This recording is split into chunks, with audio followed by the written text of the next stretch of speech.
그 다음에 이제 어음의 할인이라는 얘기 나왔죠. 자, 어음 할인은 세 번째. 만기일 이전에 금융기관에 배에서하고 할인료를 차감한 잔액을 받아서 자금을 융통할 수 있는데 이걸 어음의 할인이라고 한다. 이런 얘기네요. 예를 들면 이래요. 자, 내가 이제 오늘 100만 원짜리 어음을 받았는데 이게 만기가 6개월짜리야. 6개월을 기다리면 요때 100만 원을 받을 거예요. 첫 번째가 뭐예요? 추심이임 배서잖아요. 요날 받아가지고 쭉 갖고 있다가 요날 은행에다 집어넣고 돈 찾아달라고 하면 요만큼 받을 거예요. 그리고 이제 수수료를 빼고 돈 받겠죠. 이게 추심이임 배서. 요거 기다리지 못하고 중간에 남한테 떠넘겨. 이게 배서의 양도. 이제는 이거를 내가 지금 100만 원짜리인데 6개월 후에 100이니까 지금 100하고 6개월 후에 100이 가치가 같겠어요? 다르겠지. 화폐 가치는 계속 화폐 시간 가치가 존재하니까 지금 당장 100과 6개월 후에 100은 지금 당장 100이 훨씬 큰 거죠. 가만히 놔두면 은행에 이자로 생기잖아. 그래서 6개월 후에 돈을 100을 받을 수 있는데 나는 지금 돈이 당장 필요한 거야. 지금 현재. 그러면 이제 이 어음을 은행에다 맡기고 내가 요 6개월 있으면 받으실 100만 원짜리 어음이 있는데 지금 저를 돈을 좀 주세요. 저는 급하니까. 그럼 은행이 그냥 주겠어요? 지금 6개월 동안 돈을 먼저 꿔주는 거하고 똑같은 거예요. 그래서 이자를 계산하는데 자, 100만 원짜리야. 근데 이제 은행에서 이렇게 할인을 하는 걸 적용하는 이자율이 있겠죠. 예를 들어서 할인 이자율이 10%라고 봅시다. 이건 뭐 우리가 아는 게 아니니까. 은행에서 이렇게 계산한대요. 이 10%가 연이자니까 지금 6개월 땡겨다 쓰잖아요. 그러면 12분의 6개월만큼 이렇게 이제 계산을 해요. 얼마 나왔다 칩시다. 예를 들어서 계산을 복잡하니까 얼마쯤 되냐. 10만 원에 5만 원이네요. 딱 절반이니까. 자, 5만 원이야. 그럼 은행에서는 너 당장 100 줄 테니까 그리고 내가 나중에 찾아갈게. 100만 원. 그런데 너 지금 여기서부터 여기까지 돈 빌려가는 대가에 5만 원은 빼고 가져가라. 그럼 이제 95만 원만 준다는 얘기예요. 나한테. 그리고 은행이 쭉 6개월을 기다리면서 나중에 100을 찾아가. 이게 어음의 할인입니다. 그래서 할인료 계산하는 식이 이렇게 써 있죠. 이런 계산은 우리가 하는 게 아니에요. 은행이 이렇게 계산하는 건데 시험에 가끔 나오기도 하니까 간단하잖아요. 어음 금액이 얼마짜리냐? 100만 원짜리입니다. 은행이 적용할 할인 이자율이 얼마냐? 연 10%입니다. 돈 꿔주는 거죠. 그런데 날짜를 일수로 셀 거냐? 월수로 셀 거냐? 일수로 세면은 365일 중에 6개월이면 6, 3, 18, 뭐 180일 이렇게 계산한다든지 시험에서는 어렵게 나오면 월수 정도로 계산합니다. 보통은 이 금액을 알려줍니다. 이렇게 계산한다는 얘기고 그래서 이 할인료라는 얘기는 만기의 지급 금액에 대한 만기의 지급 금액이 100만 원이죠. 요거를 신용 제공 기간 동안 즉 6개월 동안에 빌려주는 선이자에 대한 성격과 같다. 그러니까 지금 당장 100을 못 받는데 6개월 후에 받을게. 그런데 그럼 지금 당장 주니까 지금 당장 100을 다 주면 안 되지. 난 남는 게 없잖아. 여기서부터 이자 계산해서 5만 원 뺀 너는 95만 원 가져라. 이런 얘기하고 똑같네.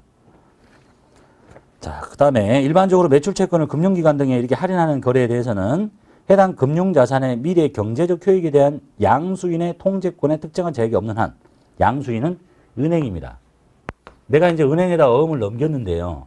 그 은행이 이 받은 어음에 특별하게 통제권에 제약이 없어요. 그러니까 은행이 마음대로 할 수 있다는 얘기야. 마음대로 할 수 있으면 매각거래로 처리하시고 그렇지 못하면 차입거래라는 얘기인데요. 보통은 다 매각거래입니다.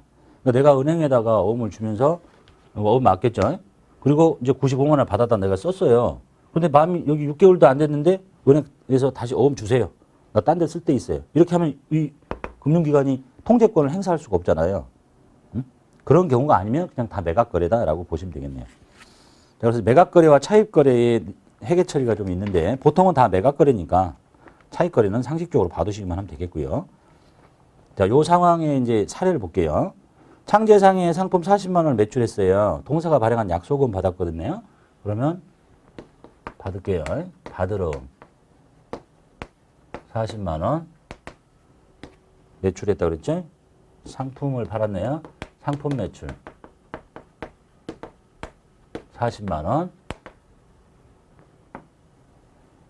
첫 번째가 추심유인 배서 빼고 수수료 빠지고 돈 받고 배서양도 빼고 뭐 빚 갚고 그 다음에는 매각거래라고 그랬어요. 매각거래는 내다 판 걸로 보라는 거죠. 매각거래로 볼 거냐 차입거래로 볼 거냐. 차입거래는 그냥 상식적으로 봐두시면 하면 되겠고 시험에서 나온 적 한 번도 없으니까. 자, 2번 창제상해에서 받은 약소금이 있는데 여기죠. 요것을 거래은행에 할인합니다. 할인료 5만 원을 차감한 돈만 받습니다. 매각거래를 처리하래. 매각거래는 어음상의 권리어음을 다 빼버립니다. 내다 파는 거니까 받을 어음을 빼요. 40만 원 뺐죠. 지금 요 시점에서 하는 거예요. 요 시점에서. 자, 그런데 이제 은행이 그냥 이 돈을 다 주겠어? 40만 원을? 자기가 돈 빌려주는 요 기간 동안에 계산하겠죠. 그랬더니 5만 원이래. 그 5만 원이 빠지고 통장에 들어올 거예요. 당좌예금 통장에 들어왔네요.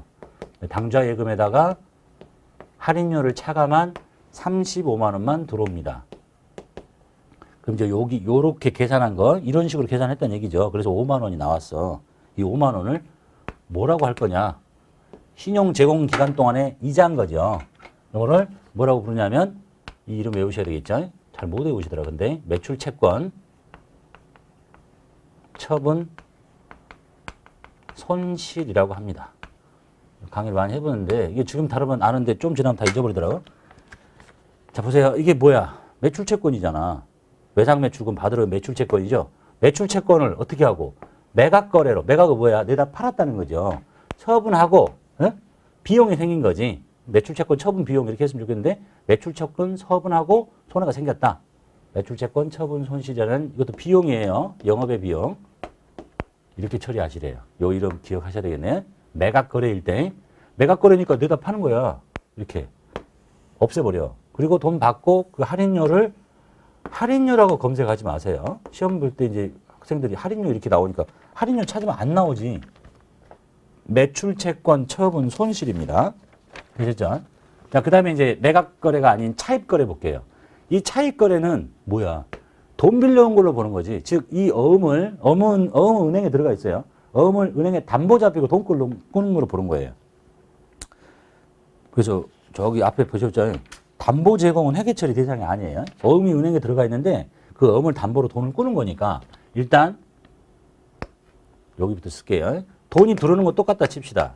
5만 원에 할인을 적용해가지고 돈이 35만 원만 들어오고 그 다음에 이제 5만 원에 어떤 비용이 하나 생길 거고요. 그 다음에 이건 받으러 빼내는 게 아니에요. 왜냐하면 어음상의 권리 의무가 여전히 나한테 있어. 담보 잡힌 거라니까. 근데 돈을 꾼 거야. 그러니까 뭐라고 해야 되겠어요? 차입금이라고 해야 돼. 차입금, 부채를 만드는 거예요. 자산을 빼는 게 아니라 이제 기간을 봐야 되겠죠. 몇 개월을 땡겨다 쓰는 게 따라서 짧으면 단기 차입금, 길면 뭐 장기 차입금. 이 경우라면 뭐 한 6개월 정도 되면 단기 차입금 이렇게 하시는 거죠. 즉 부채를 만드는 거예요. 자산을 빼는 게 아니라 매각 거래가 아니니까. 담보 제공한 걸로 보고 은행에 어음이 가 있지만 어음상의 권리를 바로 빼는 게 아니다. 담보 제공 회계처리 대상이 아니니까 차입금 하시고 그 다음에 이제 요때 요 이름은 그냥 은행에다가 어음 맡겨놓고 돈 빌려 쓴 거니까 이자 비용이라고 하시는 거예요. 여기가 다르죠. 매각 거래이기 때문에 어음을 바로 버려요. 빼버려. 그리고 이름은 똑같이 얘도 비용이죠. 영업의 비용이야. 얘는 이자 비용, 얘는 매출 채권 처분 손실이라고 하셔야 돼요. 요 이름 잘 기억하셔야 됩니다. 자, 그래서 이제 받으러움이 없어지는 방법 다 정리된 거죠. 이게 생겼다가 상거래와 관련돼서 생겼다가 첫 번째 추심 미인 배선은 만기까지 기다려서 돈 받는 거야. 빼. 그리고 수수료 빠지고 나머지 돈 받아. 배세 양도는 만기까지 안 기다리고 남한테 넘겨. 빼. 그리고 뭐 나머지 빚을 없애. 어음 할인은 매각 거래면 빼고 할인료 뺀 나머지만 돈 받아. 예? 그 다음에 이제 여기 나머지가 하나 없어지는 방법이 만기가 됐는데 은행에 딱 집어넣는데 돈이 안 나와요. 즉 이거 이제 했던 거죠. 추심 해주세요 했는데 부도 났는데요. 하는 게 바로 부도예요. 요거는 바로 D시간에 가서 대손회계에서 배울 겁니다. 이게 받으름이 생겼다가 없어지는 상황 답니다.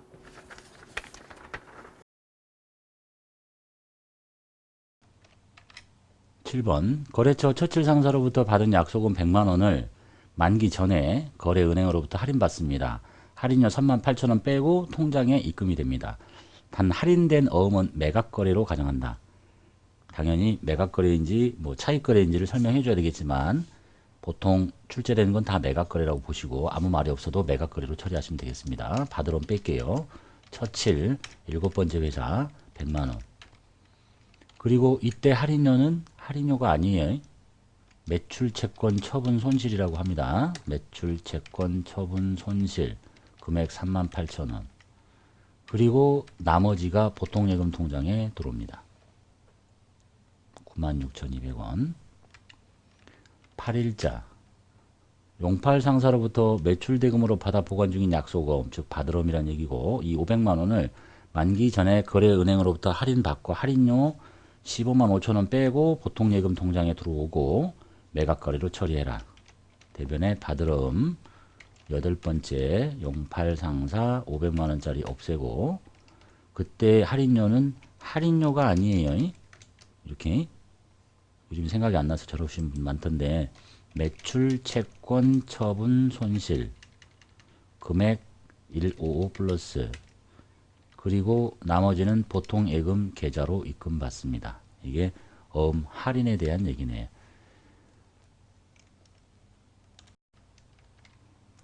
(9번) 영구 상사에 대한 받으럼인데 만기가 올해 5월 9일입니다. 1200만 원을 신한은행에서 할인율 10%로 연 할인율 10% 할인받고 금액이 당좌금 통장에 입금이 됩니다. 받으럼 만기는 2개월 남았으며 매각거래로 처리하고 할인액은 월 단위로 계산하시래요. 즉 이 문제는 이 매출채권 처분 손실이라는 금액을 직접 계산하라는 문제예요. 그래서 금액이 어음이 1200만 원짜리인데 은행에서 적용하는 할인율이 연 10%야. 그러니까 10%의 이자. 근데 이게 1년치니까 2달 남았다고 그랬잖아요. 그러니까 12개월분에 2달 갖다 쓴다. 이렇게 계산하면 20만 원이 나와요.